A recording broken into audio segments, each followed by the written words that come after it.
Hey everyone, let's talk about Uno. It's that classic card game you can play with just about anyone, from 2 to 10 players. It's super fun, really fast, and honestly, one of the easiest games to pick up.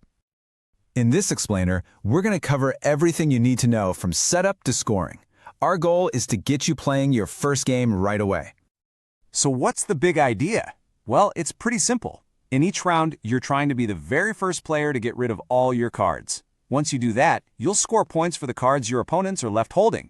The first person to hit 500 points wins the whole game. Okay, before we can play, we've got to get set up. Don't worry, it's super quick and you'll be ready for action in no time. Here's what you do. First, every player draws a card. Whoever has the highest card is the dealer. Then, the dealer shuffles and deals 7 cards to everybody. The rest of the deck goes face down. That's going to be your draw pile. Finally, you flip the top card over to start the discard pile. That draw pile is your best friend when you're in a jam. If it's your turn and you can't play anything from your hand, this is where you'll get a new card. And the discard pile? Well, that's the heart of the game.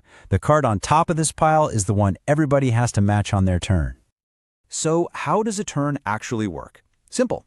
The player to the left of the dealer starts, and play usually goes clockwise. I say usually because, as you're about to see, some cards can flip that on its head.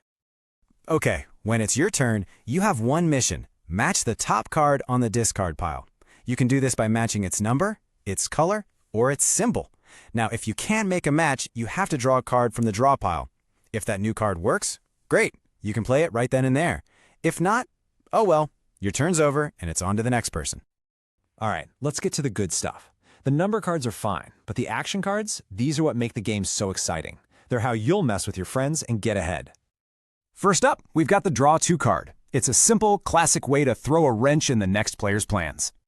When you play this, the next person has to draw 2 cards from the pile and, here's the kicker, they lose their turn completely. It's a perfect way to slow down someone who's about to win.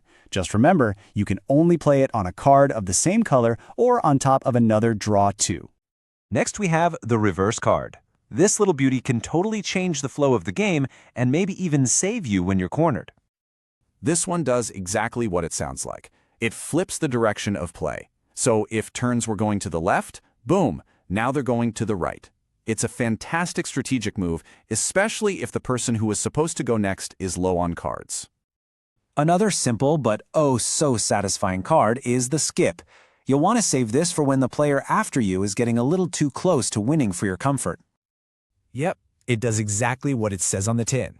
The next player in line, their turn is skipped. They just have to sit there while play moves on to the person after them. Sorry, not sorry. Now, let's talk about the real power players, the wild cards. A regular wild is great. You can play it on any card and change the color to whatever you need. But the wild draw 4. Oh, that is the most powerful card in the entire deck.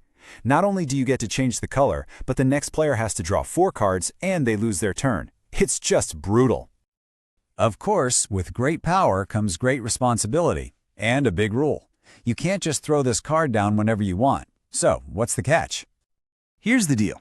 You can only play a wild draw 4 if you have no other cards in your hand that match the color of the top card on the discard pile. Now, if someone plays one on you and you think they're bluffing, you can challenge them. If you're right, they have to draw 4 cards themselves. But be careful, if you challenge them and you're wrong, you have to draw 6 cards. Okay, we've gone through all the cards. Now it's time to talk about the single most famous and arguably most important rule in the whole game. You know what I'm talking about. It's that moment when you're down to your very last card and you've got to let the whole table know about it. The rule is simple, but forgetting it is painful. As you're laying down your second to last card, you have to shout, Uno. If you forget and another player catches you before the next person starts their turn, you get a penalty. You have to draw 2 new cards. Ouch. All right, so someone has just played their last card. The round is over. What happens next? Well, now it's time to tally up the points. So if you're the one who went out, you get points for all the cards left in your opponent's hands. Number cards are worth whatever number is on them. The action cards, draw 2, reverse, and skip, are worth 20 points each. And those mighty wild and wild draw 4 cards, they're worth a whopping 50 points apiece. The first player to rack up 500 points wins the game. And that's it. You're ready to play. Just match your cards, use those action cards wisely, and whatever you do, do not forget to shout Uno. Oh, and a little pro tip for your first game, try to save your wild cards. They can be a lifesaver at the very end. All right, get shuffling and have fun.